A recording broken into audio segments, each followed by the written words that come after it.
How much have you got there?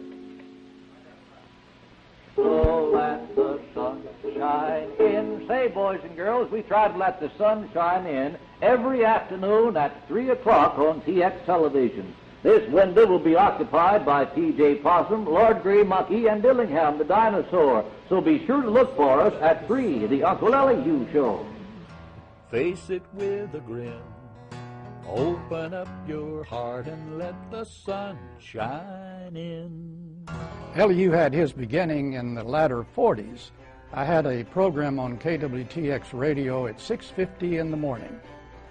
And so every morning I wrote a script that had the sponsors involved in some dialogue. But then in the early 50s, I went to Albuquerque, New Mexico, and I had in mind I wanted to put Elihu on TV.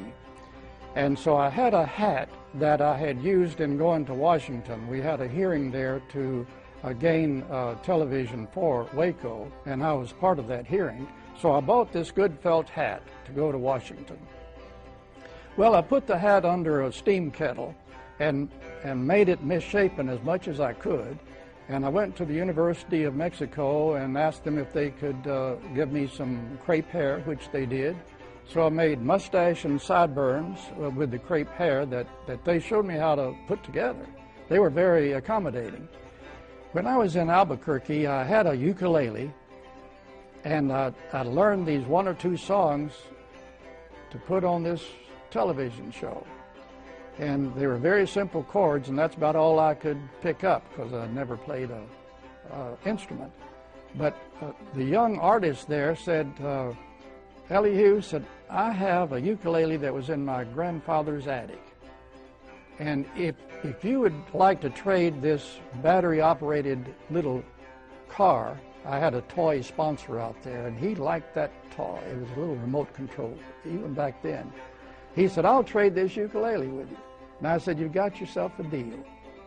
And so we traded, and that's how Elihu got the ukulele that he carried throughout the years. But then when WACO came on with TV on Channel 10, of course, that was my hometown. And I contacted Mr. Buddy Bostic and said I had this show. And I showed him a bit of it, and he said, we'll hire you. Now, Elihu came on TV without any set.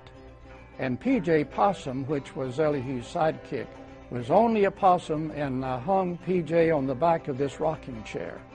And he didn't say anything for a long while until I got someone to be P.J.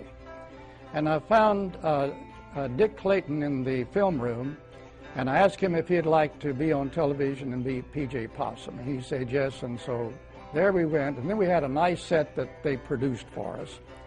And soon after, Dick Clayton went to California with his own puppet show, and Bryce Armstrong was in the film room then. So I asked Bryce, how would you like to be P.J. Possum? And luckily for all of us, Bryce said yes. And he was an anchor. He was a center part of that show as long as it was on the air. And people just loved the character that he made P.J. Possum become. Since I was doing the puppet, I wanted to do more at the station. I felt like I belonged there. I ended up working in the film room, which consisted of working with a tele-op machine. I am now so old that when I tell people I used a tele-op machine, they don't know what I'm talking about. The Broadcast Museum in Dallas has a tele-op machine, but nobody there knows how it works because that is in the dim, dark past. We're talking 50-some-odd years ago. But worked with slides and 16-millimeter film and so on and so forth. It was not exciting work, but it kept me at the station and kept me fed, as it turned out. PJ was, when I came in, the puppet was already there. I took it over. To give you an idea, this is, I believe this was PJ before I got there. How do you do? It's good to see you, kid. Want a possum grin? Possum grin consisted of, which Uncle Elihu then encouraged kids to slip in their pocket, and then when they needed a grin, they had it. We had the possum grinners. We had an upstairs viewing room that had glass along the entire wall to where the viewers could look down into the studio and watch the show. we called that the chicken roost. And we called the people up there chicken roosters. And then at one point in the show, we made chicken roosters into possum grinners. And we sang this song, which a friend of mine, her name was Nanan Lustig, Mrs. Joe Lustig, wrote this song for the show. Oh, if you want a possum grin, step right up and come right in. Put your finger on the PJ's chin and give yourself a possum grin. A possum grinner is a sunshine winner. Doesn't matter if you're just a beginner. Step right up and come right in and get yourself a possum grin. Delicious. Yay! Thank you, Uncle Elihu. And the chicken roosters would line up in the studio, and sometimes we would have 60 or 80 of them on a day. And let me say this, which I'm very proud of, there was no racial discrimination.